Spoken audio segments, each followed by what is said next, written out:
The Super Nintendo is an amazing console with a legendary library of games. I bought mine in the early 2000s from a local electronics boutique for about 15 bucks, and it's been one of the best pickups I ever got. I had the privilege of owning some of the most amazing RPGs of the era, like Chrono Trigger and Final Fantasy III, or 6 depending on where you live. But it occurred to me that I never made a video modding the system. That changes today as I attempt to build the ultimate Super Nintendo.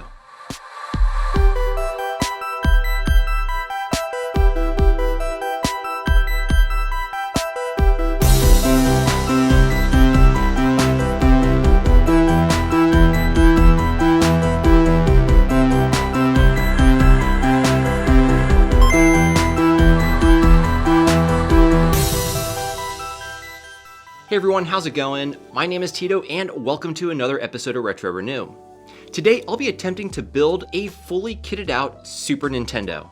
It's kind of hard to believe that I have yet to mod one of these consoles on the channel, but we'll be diving in headfirst installing some pretty cool mods.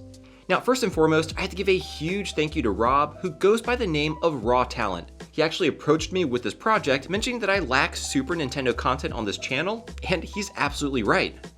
Now, Raw Talent makes these absolutely beautiful custom shells for pretty much every single console out there. He actually did this amazing custom shell for one of my PS2s, and I absolutely love it.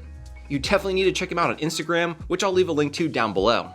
He gets a lot of his parts from another modder named Duncan, who kindly sent all three of the very cool Super Nintendo mod kits that I'll be installing. Alright, so in this video, I'll go over all the parts I'll be using to build the ultimate Super Nintendo. Then I'll show you how to put it all together, go over all of its unique features, review the pros and cons, and of course provide you with my overall thoughts. So the first item we have is the shell itself. Now while it looks great on camera, it looks even better in person. I'm not sure what kind of paint Raw Talent uses, but this thing looks fantastic. It sort of looks like the paint they use on fancy sport cars with its sparkling aesthetic. And the Super Nintendo logo, along with all the small details, just really make this shell pop. Now something I'm sure some of you may have noticed immediately is that the shell doesn't look like an American Super Nintendo. And that's because this is actually a PAL Super Nintendo, which looks identical to the Super Famicom. So to go with this shell, Raw Talent actually sent me a PAL motherboard, a SNES CPU002 revision board to be exact. So with this PAL board, you may be asking, how will I be able to play my American library of games since the Super Nintendo is in fact region locked? Well, Duncan Mods sent me a SuperCIC mod chip, which will allow this PAL Super Nintendo to play games from any region. I'm really looking forward to installing this. Next, we have this RGB filter board. While I will be installing this kit, after speaking with some modders that are more knowledgeable about the Super Nintendo than I am, this is probably not the best mod to get crispy RGB. Be sure to stay tuned for the pros and cons section of the video, and I'll explain this in more detail. And the last mod I'll be doing is the dejitter mod. This mod helps improve compatibility with capture cards and some television sets, as the Super Nintendo does sometimes have inconsistent sync, which can cause problems trying to get it to display on a screen.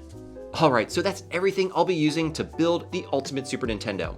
But before we get into the installation portion of the video, let's talk about the sponsor of today's video, PCBWay. If you have an idea for a new mod or want to assemble an open source project, PCBWay provides you with the tools to make them a reality. From 3D printing services in an array of materials, all the way to other services like CNC machining, injection molding, and of course PCB and flex ribbon fabrication. So when it comes to taking your retro gaming mods to the next level, PCBWay is the place to make that happen.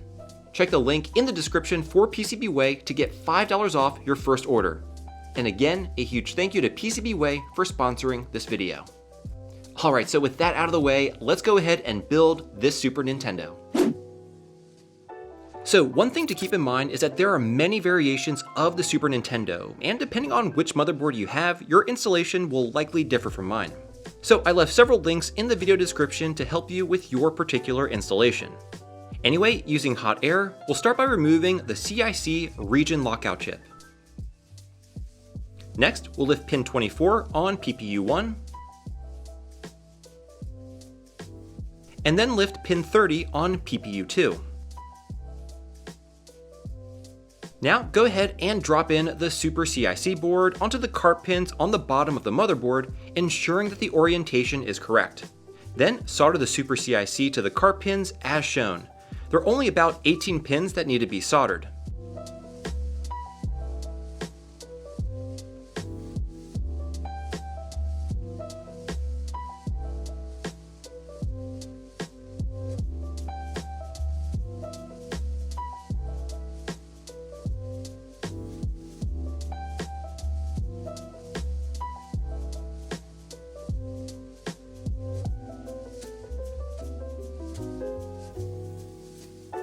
Now comes the wiring process. You'll need to make roughly 8 connections, and these can differ depending on which motherboard revision you have, especially with how you choose to route the wires. There's no right way to do this, but to keep things tidy, especially since you'll need to make connections on the other side of the board, you can route the wire through small vias that are scattered throughout the board. I like to feed the wire through a via that is close to the connection that I need to make. Again, I'll have links to the installation instructions for each of these mods down below for your reference.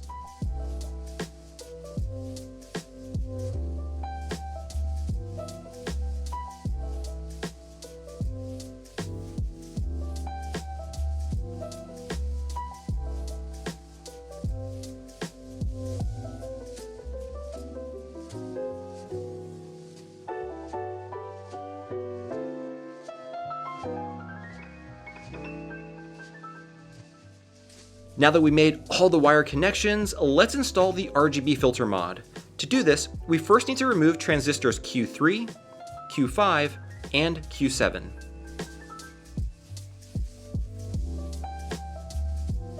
Once removed, I was given a few ceramic caps that actually need to be installed alongside existing caps to alter their capacitance. Again, this is specific to my model, and your specific revision motherboard will likely be different.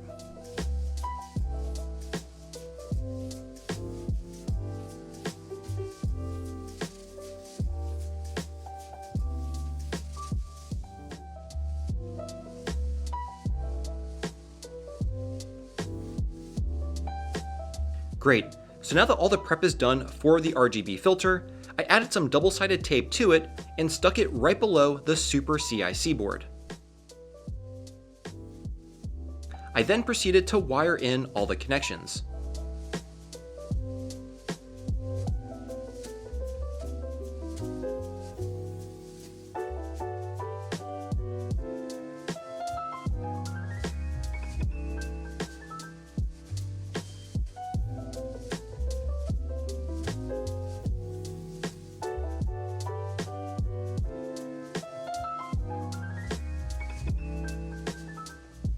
And here's what the SuperCIC and RGB filter look like fully installed. Now, in order to prep the motherboard for the dejitter mod, we need to remove a couple of resistors, so let's go ahead and do that.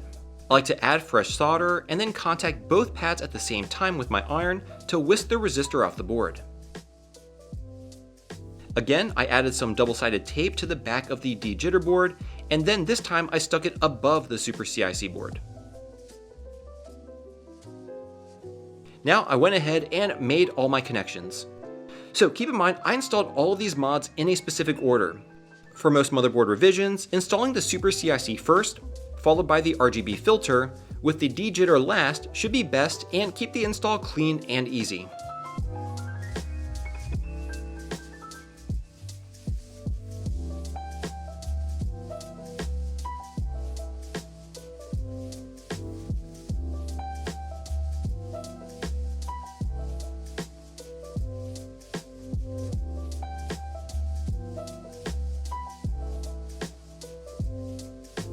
Now here you can see that I soldered in 2 wires, and what these are going to do is they're going to power the LED board that illuminates the Super Famicom logo on the shell. Once those wires are in, we can begin to assemble the console.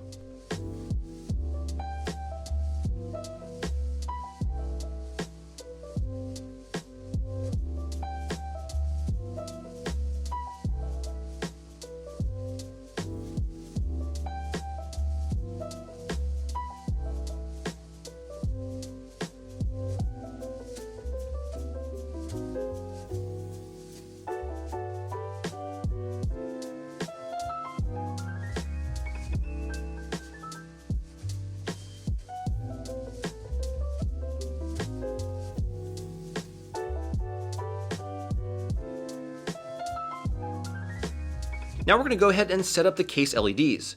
So with this custom board, we're actually going to bridge all these pads together except for ground. This will allow all 4 LEDs to light up at the same time.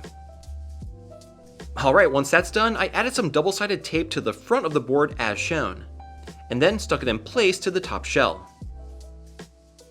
I then proceeded to wire it using the 2 wires I soldered in previously. I made the wires long enough to give me more than enough slack to work with.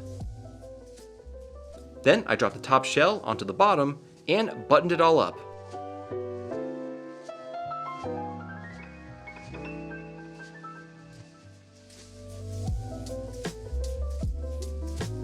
And there you have it, the ultimate Super Nintendo.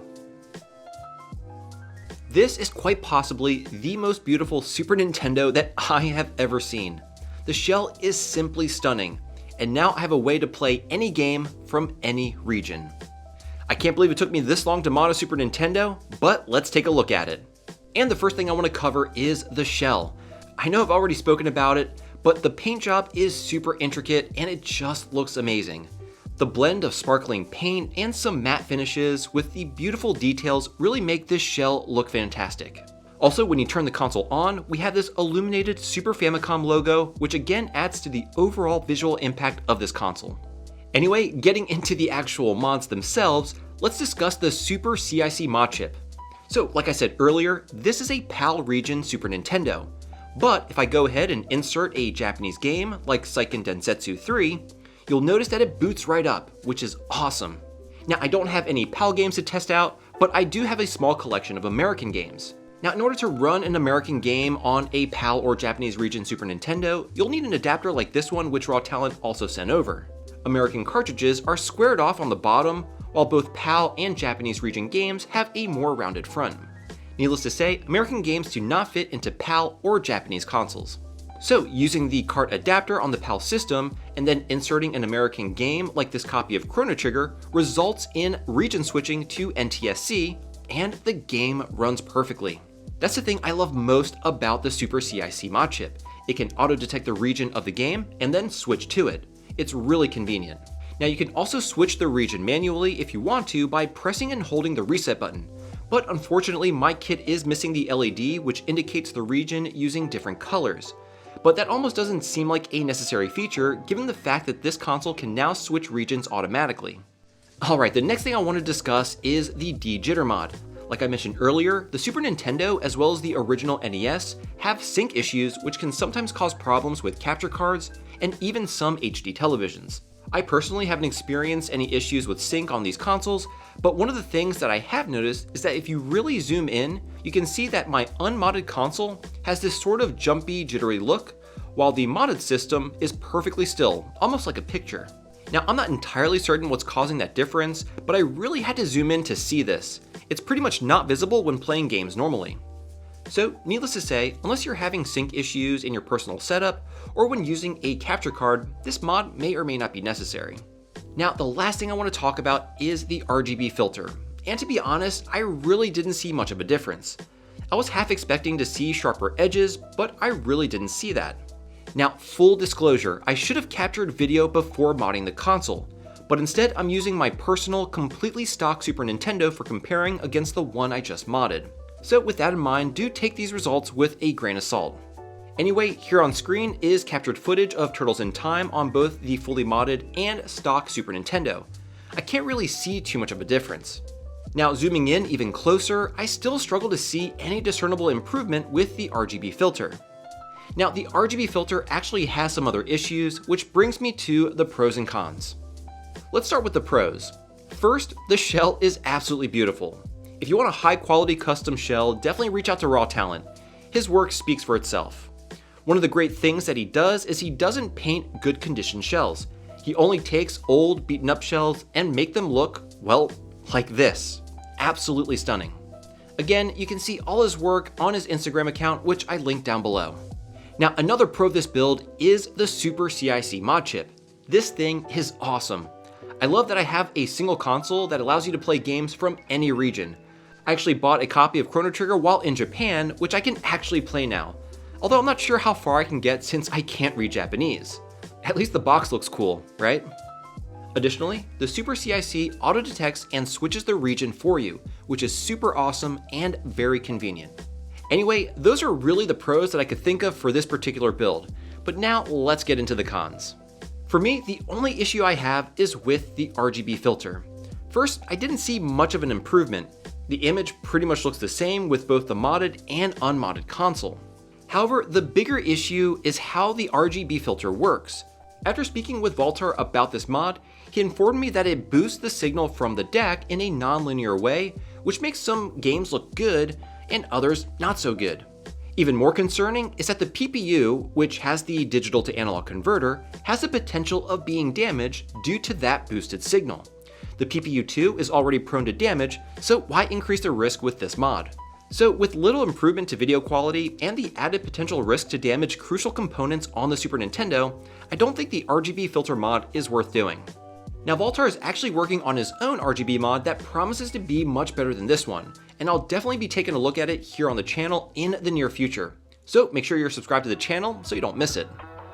Well, there you have it folks. Some pretty great mods to improve your Super Nintendo, and one probably to stay away from.